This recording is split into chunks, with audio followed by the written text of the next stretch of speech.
Happy Thursday, you crazy kids. It's March 11, 2021. You're watching the Daily Mix TV. Hi, my name is Sean Patrick Hillman. So this morning, I'm walking Rolo, who's behind me on the couch. I walk out of the front door of the building in StuyTown, and the smell of fresh cut grass just overtook me. There is absolutely nothing better than that smell coming out of a very cold, deep, wet winter. In New York City, in Stuyvesant Town, or what we call StuyTown, Beam Living is the company that manages all of StuyTown. It's owned by Blackstone Group. Yeah, I gotta tell you, the way that they take care of this complex is just phenomenal. And seeing the guys working the grounds, as you can see in the photo, is absolutely, it's really cool. And it really just does make you feel like spring is here. So enjoy the warmth. It's going to be almost 70 degrees in New York City today. Can't wait to get outside and enjoy it. On to the news. In a push to make their branding more inclusive, consumer products giant Unilever plans to stop using the word normal on packaging for more than 200 beauty products. So the owners of Dove, Axe, and Vaseline made this decision after conducting a survey that showed describing hair or skin as normal made consumers feel excluded. Unilever also said it's going to stop digitally altering the skin color, body shape, and size of the models who appear in their advertisements, while increasing the number of ads featuring people from underrepresented groups. Quote, "We are committed to tackling harmful norms and stereotypes and shaping a broader, far more inclusive definition of beauty. We know that removing normal from our products and packaging will not fix the problem alone, but it is an important step forward." And that's Sunny Jain, who's Unilever's president of beauty and personal care. Unilever said that they conducted a study of 10,000 people in 9 countries, in which 7 in 10 respondents, so 70%, said using the word normal on product packaging and in their ads had a negative impact, a rate that rose to 8 in 10 amongst 18 to 35-year-olds, which is the sweet spot for any consumer packaged goods company. Now, Unilever made the change after weathering several really ugly controversies over how the brand's advertisements portrayed people of color over the last decade, those kinds of issues. You know, with the exception of Dove, which, as we all know, embraced the real body type so many years ago. And, you know, it's one of those case studies in marketing we all love to talk about. The problem for Unilever is that they're such a large company and they own so many brands that sometimes things fall through the cracks. It happens. It shouldn't, especially in 2021. And this is a brilliant step forward for the company. Now, Unilever is one of the world's largest advertisers, and its beauty products is a cornerstone of their business. The beauty and personal care segment accounted for literally almost half of their turnover posted last year. So about 25 billion of about 60 billion in total. That's a big chunk of their business. Now, one of the things about Unilever that I've always loved is how they approach beauty. Beauty, you know, and personal care, more beauty, is aspirational from a marketing standpoint. The whole point in packaging is to draw attention. The whole point in advertising is to draw attention. And Unilever's always been good about that. Dove, especially in terms of when they started looking at their advertising and their philosophy, was an absolute game changer at that time. So I look forward to seeing more out of Unilever. I think that this is a brilliant step forward. You know, Sunny Jain, this is a phenomenal concept. I love it and can't wait to see what you do next. Okay, we've talked a lot about Walmart and Target and so on. I'm going to focus on Target today because they just made an announcement about a new private label brand. The company is focusing on the launch of what they're calling Favorite Day, which is a food and beverage brand that features more than 700 items across categories like bakery, snacks, candy, ice cream. I believe they're including cake decorating supplies in this, beverage mixers, mocktails, which is starting to gain steam again, amongst many others. The new private label line will complement their existing 2-year-old Good and Gather line. Good and Gather is about 2,000 plus products focused on dairy, produce, ready-made pastas, meats, ready-made meats to cook, cooking ingredients, and more. The way that Target has approached Good and Gather, I know because I actually use some of their products, is brilliant. It's less expensive, the quality is high, there are no artificial ingredients in there. So from a private label perspective, this is absolutely brilliant. And I'll get into that in a second. In the meantime, quote, "We're thrilled to build on Good and Gather's success and the strength of Target's food and beverage business by debuting our new own brand, Favorite Day. Rooted in guest insights and developed by our talented Target team, Favorite Day is a sweet and savory addition that tastes amazing, makes life's little moments of indulgence even sweeter, and continues to differentiate Target's owned brand portfolio." And that's Rick Gomez, who's the executive vice president and chief food and beverage officer at Target. So consumers can also expect to find a bakery line that will carry cupcakes and breads, as well as their gourmet option, which will feature ice cream and baked goods on shelves. These products will begin to hit the shelves on April 5th. So getting back to private label, a lot of retailers jumped into the private label arena in the last 15 years. Prior to that, you were focusing primarily on your cost of good acquisition, so how much you're spending on vendors to buy that product, or what you're doing in terms of taking product in on consignment and then paying out post-sale. So about 15 years ago, a number of retailers started developing their own private label lines because they realized the cost of goods is much lower and the margins are much higher. Target is a little different in this, though. The way that you look at Good and Gather, phenomenal line, brilliantly done, beautifully packaged. This is the definition of gold standard.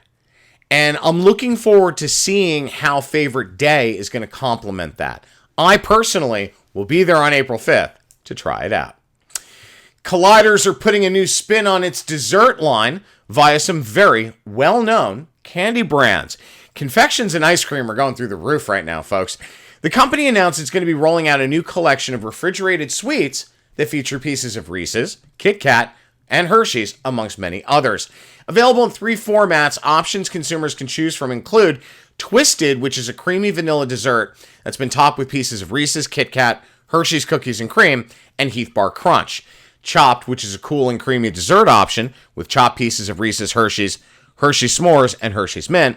And then Layered, which is a creamy dessert with a chocolate topping and features pieces of Reese's, York, Mounds, and Rolo. Quote, "Dessert lovers are looking for unique textures and interesting flavors when it comes to indulgent treats, and Collider's Desserts will bring this type of exciting variety to the refrigerated aisle. Now dessert lovers nationwide can enjoy their favorite candies, such as Reese's and Kit Kat, in a completely new way." And that's Nicole Kulwicki, who's the general manager for desserts at Kraft Heinz. Consumers can find Collider's Desserts in the refrigerated pudding section of retailers nationwide. Okay, there's a lot of meat on this bone. So I've never seen Colliders before, knew nothing about the brand until I started investigating it. A collaboration between Kraft Heinz and Hershey's is stunningly brilliant. I absolutely love this product and can't wait to try it. Here's why.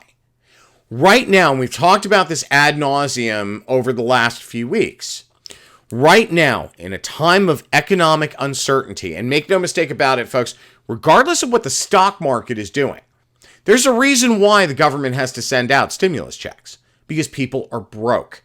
And right now, yeah, you've got this abnormal period of credit card payments being on time and people paying down credit card debt. The problem is some of those banks are starting to pull back on what they're offering in terms of credit. That creates a vacuum and a big problem for our recovery.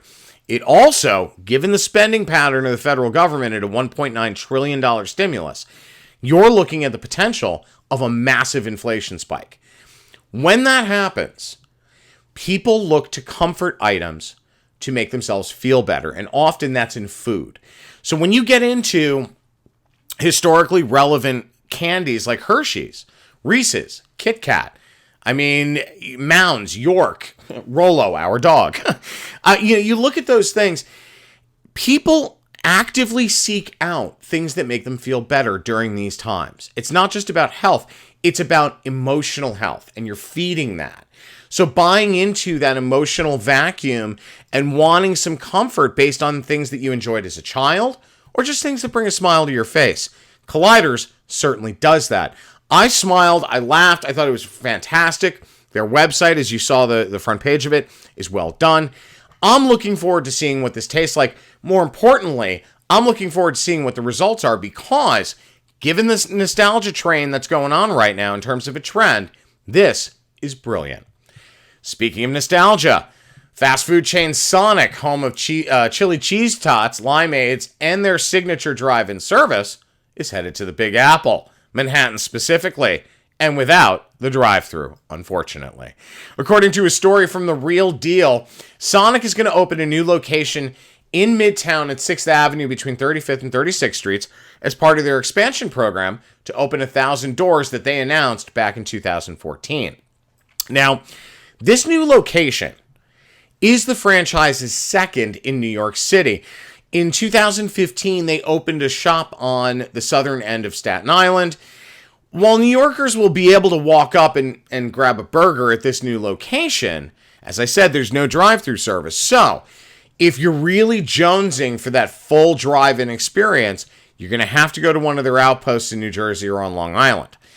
Currently, Sonic has about 3,000 locations nationwide. Their parent company, Inspire Brands, also owns other fast food franchises including Arby's, Buffalo Wild Wings, Dunkin' Donuts, Jimmy John's, and Rusty Taco. Now, let's talk about what's going on behind the scenes here for a second. I posted on LinkedIn earlier this morning that we would discuss this on today's episode. So here's the drill.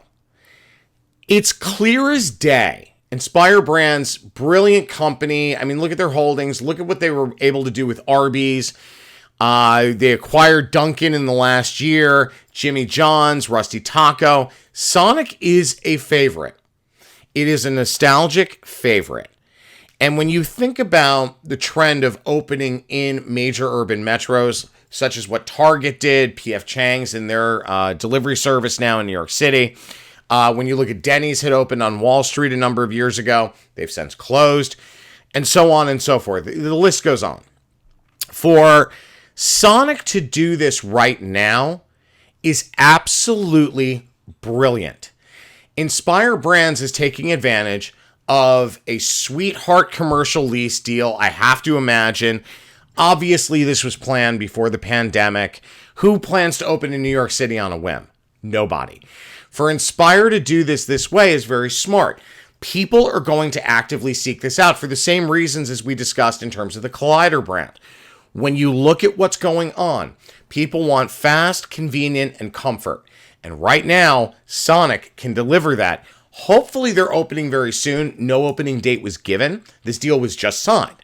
So I'm looking forward to trying this. And frankly, given the amount of openings, closings, reopenings, reclosings that we've endured in New York City in hospitality, this is a welcome shift and announcement. And I'm hoping, frankly, that people get behind chains like this opening more and more in New York City. Why? Because right now, small business is under fire. And with everything that's going on in terms of economic relief and, government spending in New York City and in New York State and how that's gone awry, this is a welcome announcement. And I'm hoping that people get behind it and support it so that more companies open in New York because, frankly, we need the tax revenue. All right, for this week's Throwback Thursday, we celebrate Otis Redding and his Sittin' on the Dock of the Bay. This was the first track to go gold posthumously on this day in 1968. Released in January of 1968, unfortunately, Redding never got to experience the success of his celebrated work. Otis Redding died in a plane crash in December of 1967, shortly after recording the final piece of this #1 song. All right, guys, I'm out of time. My name is Sean Patrick Hillman. If you have any questions, comments, or story ideas, please email thedailymixtv@gmail.com. We'll see you tomorrow on Friday.